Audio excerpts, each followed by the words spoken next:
अजीब सी रहस्यमयी मुस्कान थी। वह ठहाका मारकर हंसने लगी।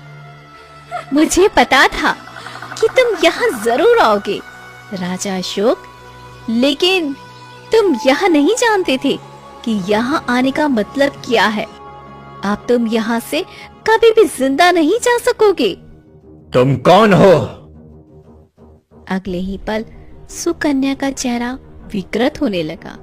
उसकी आंखें चमक उठी, दांत नुकीले हो गए और उसकी आवाज डरावनी हो गई। मैं एक डायन हूँ। तुम्हारे राज्य में सीधे प्रवेश नहीं कर सकती थी क्योंकि इस पत्थर की शक्ति ने मुझे रोक रखा था।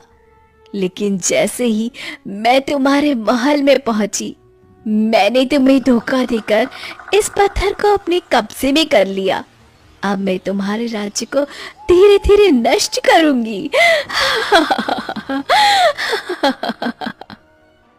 ये सच नहीं हो सकता। तभी अचानक रंग बिरंगी रोशनी में साधु महाराज प्रकट हो गए। उनके चेहरे पर गंभीरता थी।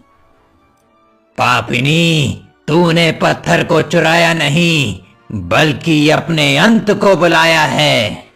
क्या मतलब? ये पत्थर कोई साधारण वस्तु नहीं है। इसे कोई भी पापी जीव लंबे समय तक नहीं पकड़ सकता। अगले ही पल सुकन्या की चीखें गूंज उठी। उसके शरीर में आग लग गई और वह तड़पते हुए जलकर राख बन गई। पत्थर नीचे गिर पड़ा।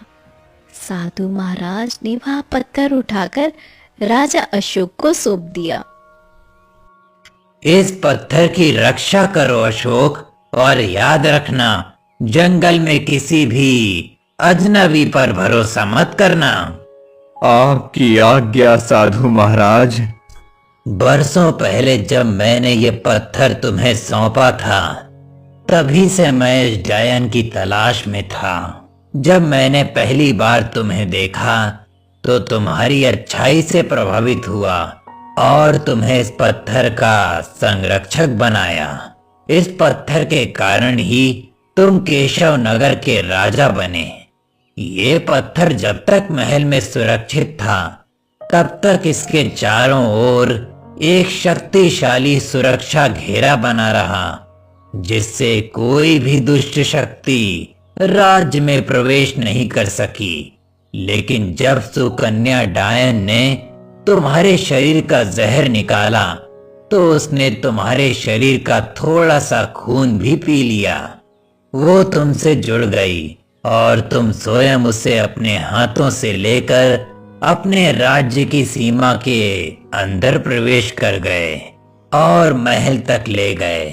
सर्प का डसना और सुकन्या का शरीर नीला पड़ना, ये सब सुकन्या की योजना का हिस्सा था। इतना कहकर साधु महाराज रंग बिरंगी रोशनी के साथ वहां से विलीन हो गए। राजा अशोक ने श्रद्धा से पत्थर को उठाया और उसे अपने पास सुरक्षित रख लिया। राजा अशोक और राजकुमार आदित्य महल में लौट आए। सबने राहत की सांस ली। राज्य में पुनः सुख और शांति लौट आई।